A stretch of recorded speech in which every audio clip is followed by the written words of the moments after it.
बिस्मिल्लाहिर्रहमानिर्रहीम अस्सलाम वालेकुम। मुत्तहिदा अपोजिशन नंबर्स गेम भी ज़्यादा कर चुकी है, लेकिन फिर भी कप्तान से खौफजदा है। और अब आप देखिए कि तहरीक अदम एतमाद के हवाले से अगला कदम भी उठा दिया गया है और खैबर पख्तूनख्वा में वज़ीर आला महमूद ख़ान के ख़िलाफ़ तहरीक अदम एतमाद जमा करवा दी गई है। अब इसमें खौफ क्या है? खौफ यह है कि खैबर पख्तूनख्वा की असम्बली को इमरान खान साहब ख़त्म ना कर दें, तहलील ना कर दें, जिस तरह से उन्होंने कौमी असम्बली को किया था।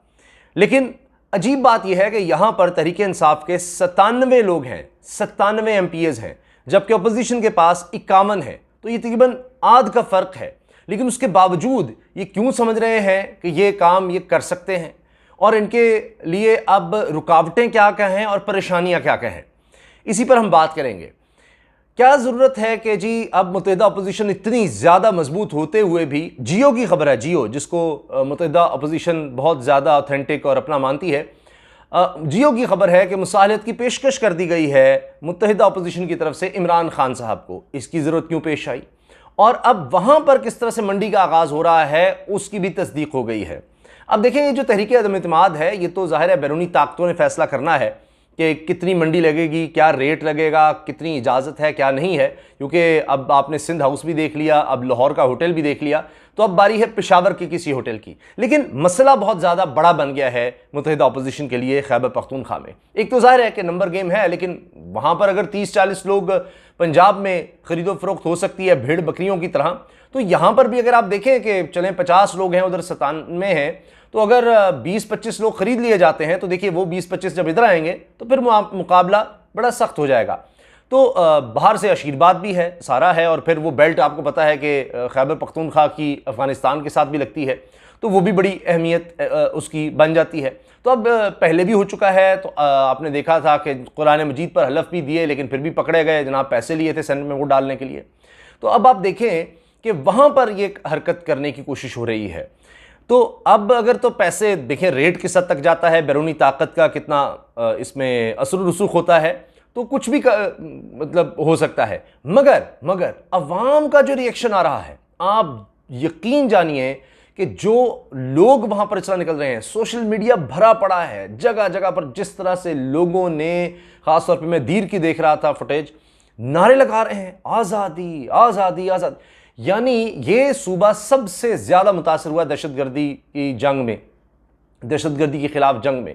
कोई घर ऐसा नहीं है, कोई ख़ानदान ऐसा नहीं है, कोई मोहल्ला ऐसा नहीं है जिसका कोई ना कोई रिश्तेदार, जानने वाला, कोई दोस्त अहबाब में कोई इस जंग की वजह से मुतासर ना हुआ हो।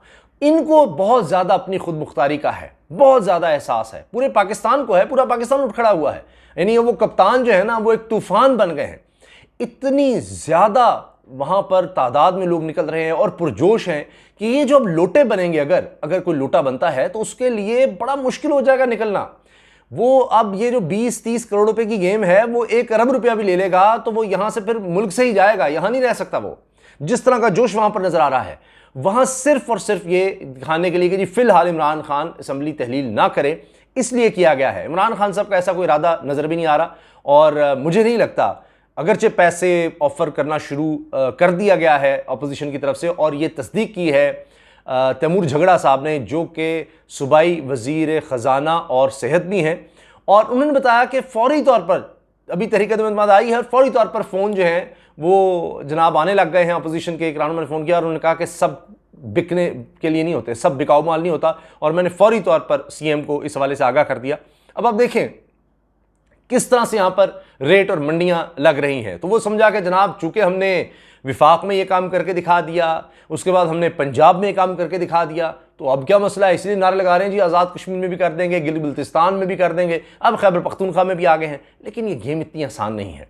अगर ये गेम इतनी ही आसान होती तो जनाब आप देखिए कि ये मुसालत की पेशकश ना होती। शहबाज शरीफ साहब ने, ये जियो की खबर है, शहबाज शरीफ साहब ने मुत्तहिदा अपोजिशन के दीगर रहनुमाओं से मिलकर मुशावरत के बाद ये पैगाम भेजा है तहरीक इंसाफ को कि आए मिल बैठते हैं, और ख़ास तौर पर इलेक्शन के हवाले से जनाब इस्लाहात, यानी जो कुछ किया है इलेक्ट्रॉनिक वोटिंग मशीन का मामला, दीगर मामला तो ओवरसीज़ पाकिस्तानी का, उसमें जनाब आए हमारे साथ बैठें और इन चीज़ों को हमें रोल बैक करवाएं ताकि कोई बड़ा इशू ना बन जाए।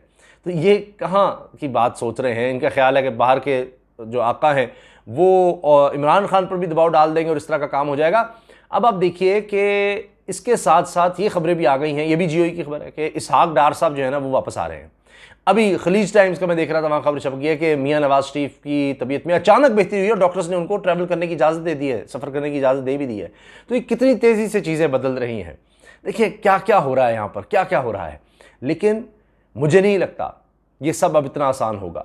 ये अब आप देखें कि अब क्या उस दिन का इंतज़ार करें जिस दिन ये लोटे सारे अवाम में निकलते हैं और तब क्या रद्दमल आता है, क्योंकि इनको कोई ख़ास वोट नहीं मिले थे जब तहरीक इंसाफ का टिकट नहीं था।